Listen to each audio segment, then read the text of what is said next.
Roberto Madrazo, expresidente del PRI, candidato a la presidencia, exgobernador de Tabasco, político, político, político y autor de este libro, México, la historia interminable.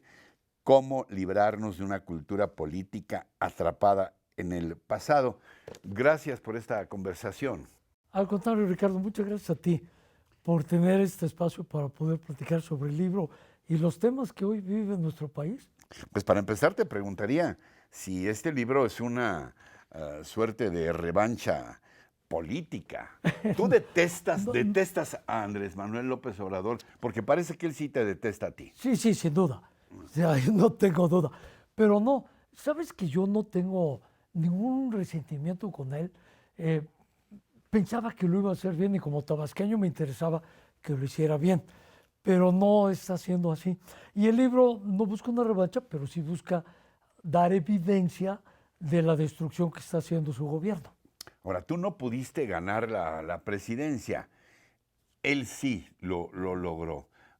¿A qué crees que se debió que en su momento, en su tercera porfía, él pudiera alcanzar la presidencia de la República? Se juntaron varias cosas, yo creo. Una, su constancia como opositor.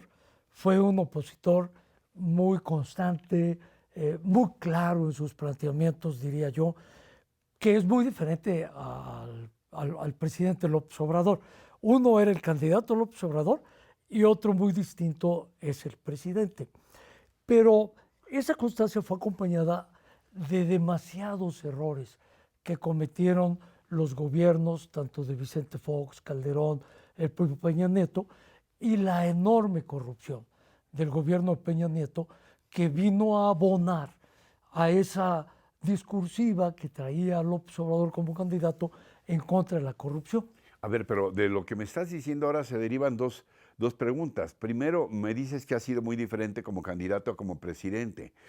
¿Tú crees que López Obrador traicionó sus principios o, como dice el maestro Roger Bartra, nunca fue realmente un hombre de izquierda? Sí, yo sí creo que los traiciona, se traiciona a sí mismo, como está traicionando a los mexicanos al no cumplir con la Constitución, que lo obliga a muchos temas que hoy está él dejando a un lado o pasando por encima de ellos, aún por encima de la Constitución.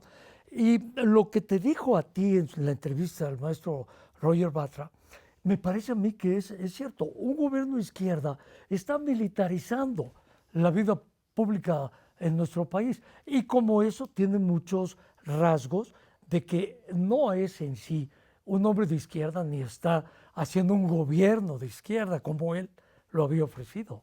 Ahora, la otra pregunta derivada. López Obrador un día sí y otro también arremete contra el neoliberalismo Sí, o los gobiernos neoliberales que él engloba igual en el PRIAN, los gobiernos priistas y los gobiernos panistas. sí. ¿Tú dirías que, así como él lo plantea, no hubo el menor logro en este periodo? Y bueno, y también, ¿y cuáles los principales errores que también por ahí Sí. mencionabas de Sí, pasada? mira, yo sí creo que hubo buenos aciertos en los gobiernos que él llama neoliberales, eh, como el Seguro Popular, por ejemplo. Seguro Popular que le daba atención a 50 millones de mexicanos, que lo sustituye, lo destruye y entonces lo sustituye por el INSABI, este Instituto de Salud para el Bienestar que no tenía reglas de operación, que no tenía presupuesto, que no tenía personal ¿Y y dirigido que por acabó quién? por un paisano, Por un paisano de por un ustedes, paisano nuestro, un arqueólogo. un arqueólogo que es espléndido arqueólogo, es un gran ser humano, pero bueno, lo montan en esta aventura del Seguro Popular.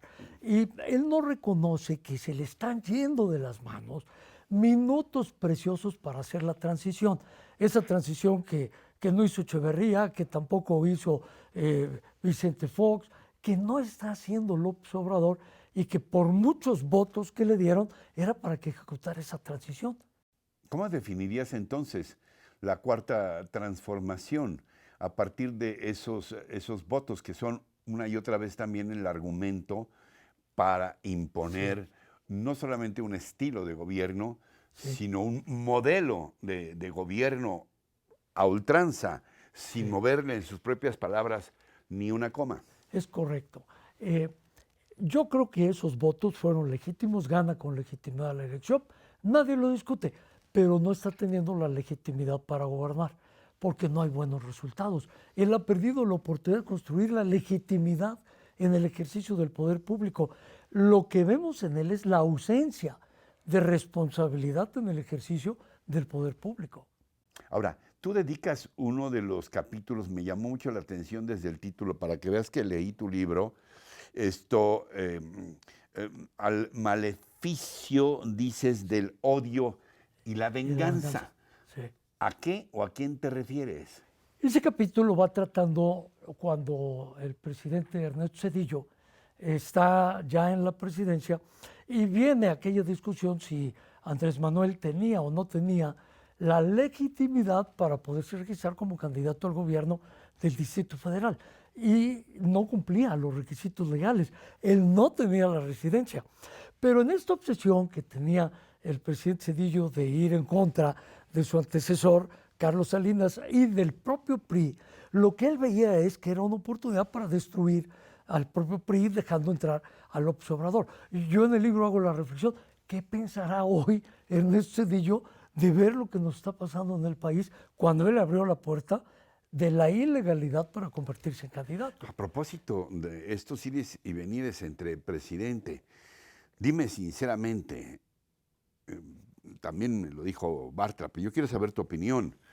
¿Tú crees que hubo un acuerdo entre Peña Nieto y López Obrador, un acuerdo para garantizarle un triunfo de terciopelo a López Obrador a cambio de impunidad para Mira, Peña Nieto? Hubo algo. Yo no tengo elementos en la mano para decir si hubo un acuerdo o no acuerdo, pero al menos un entendimiento sí lo hay. ¿Pero al menos qué? Un entendimiento, sí lo hay. Porque hay datos concretos. Cuando López Obrador echa para atrás el Aeropuerto Internacional de México, el NAIM, dice que es por corrupción. Y entonces él plantea que hay que hacer Santa Lucía, porque la corrupción no permite que se haga el Aeropuerto Internacional de México. Pero no que fue impulsado por Peña Nieto. Así es. Pero no hay ningún inculpado. No, así como en ese tema en otros, no hay un solo inculpado al cual se le esté aplicando la ley. Traen a Lozoya dice un montón de cosas, agarran unos a otros, pero no tocan a nadie. No tocan a Peña, no tocan a su equipo, no tocan a nadie. Pareciera que cuando menos hay un entendimiento. ¿Tú crees que Lozoya existe todavía? Bueno, yo no sé si siquiera vino, porque como tú ves, Ricardo, no hay una sola foto. Cuando lo trajeron y plantaron aquel cebo periodístico que mandaron a un estás convoy. hablando de montajes. Sí, como diría él, hay un montaje, porque ahí se lo llevan. Y cuando ve el rostro, pues no era él, no era Lozoya. Nadie ha visto a Lozoya. Por eso pregunto si existe o dónde rayos está. Sí, quisiéramos saberlo mucho, ¿dónde está? A propósito de esto, Roberto Madrazo, te lo pregunto cara a cara. Sí. ¿Tú financias latinos para golpear al presidente López Obrador con revelaciones? No hay dinero mío en latinos, pero sí hay familiares míos en latinos. Ahí está mi yerno, Alex Dicken, que es como mi hijo, y Federico, mi hijo. Ellos, con un grupo de empresarios, empezaron a formarlo hace un poco más de un año. Empezaron a crear esta plataforma con mucho entusiasmo. Son empresarios jóvenes todos, y su interés desde entonces es que hubiera un contrapeso, algo que le hiciera un freno a las obsesiones del presidente para que no se pudiera desbocar atropellando la ley y la Constitución al Poder Legislativo, al Poder Judicial. De plano, sí, se fundó con ese propósito. Sí, y se fundó originalmente con el propósito binacional de llevar información de México a los paisanos en Estados Unidos. Ahí es cuando nace Latinos, para llevar allá las noticias. Luego se cruzó la pandemia y eso cambia todo.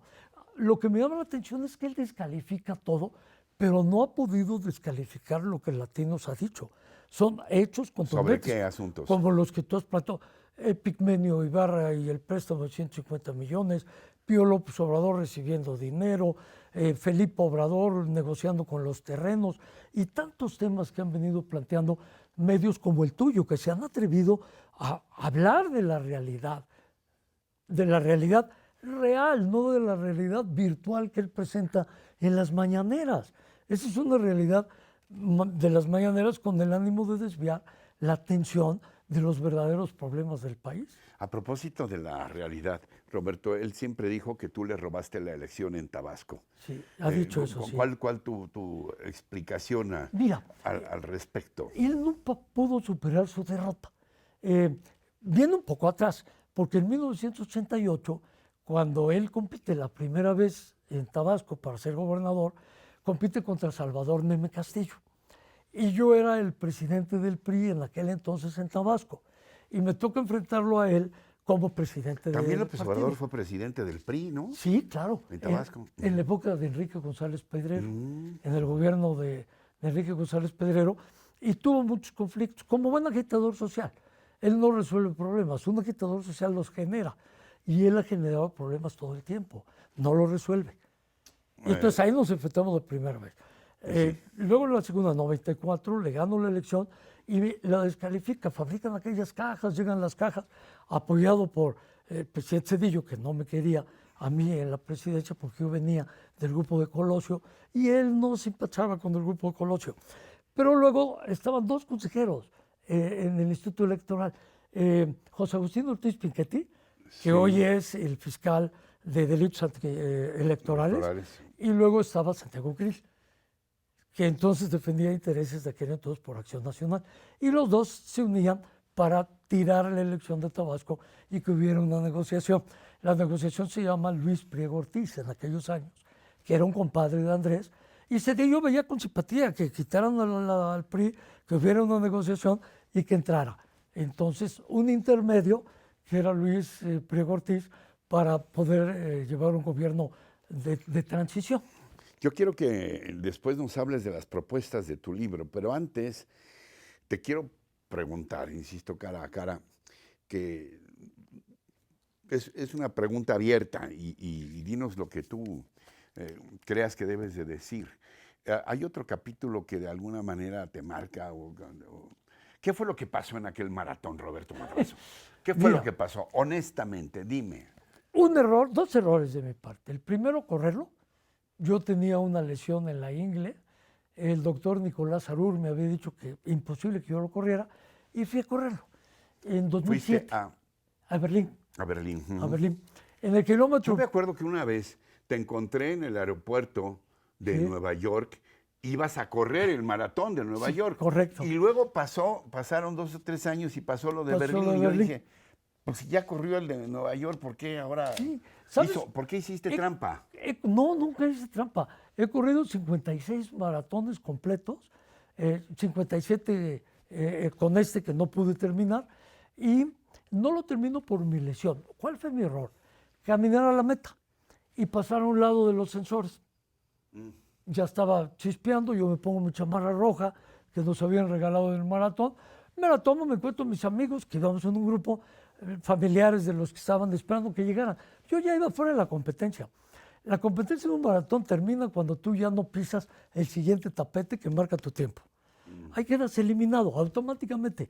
Entonces yo me voy por mi medalla de participación, que ellos han querido en los ataques decir que es mi medalla con la que yo fui y me quise poner la medalla de un tiempo que no haría en mi vida, porque es un tiempo profesionales. Mi mejor tiempo era de 3 horas 14 minutos y ese tiempo era un poquito más de 2 horas, imposible. Pero yo me tomo la foto a un lado, recojo mi medalla y me voy. Y me entero hasta la tarde de ese día que había este ataque diciendo que yo me había apropiado de un lugar que jamás lo hice. ¿Tú tienes la conciencia tranquila Totalmente. en lo de la elección de Tabasco y en lo del maratón? Sí, sí. Bueno, he corrido mis maratones. ¿Sabes que en el maratón, después de Berlín, como 2 años, porque anduve lesionado, me gritaban, Madrazo, vamos a hacer la madraciña, vamos por el atajo, ¿no? Y yo pues me reía, porque eso quedó en el colectivo. Pero nunca hice trampa del maratón de Berlín, y esa fue una historia de un mito que fabricaron. Roberto Madrazo, autor de México, la historia interminable. Cómo liberarnos de una cultura política atrapada en el pasado. Gracias por estar con Gracias a ti. nosotros. Gracias, ¿Qué querido esperas que Ricardo. encuentren tus lectores en esta edición de Planeta? ¿Qué, perdón? ¿Qué esperas que encuentren tus Bueno, yo lo que lectores? espero que encuentren es una opinión, que la discutan. No soy dueño de la verdad. Mi paisano dice que él es dueño de la verdad. Pero lo que yo señalo es que debemos de discutir, debemos de profundizar el debate.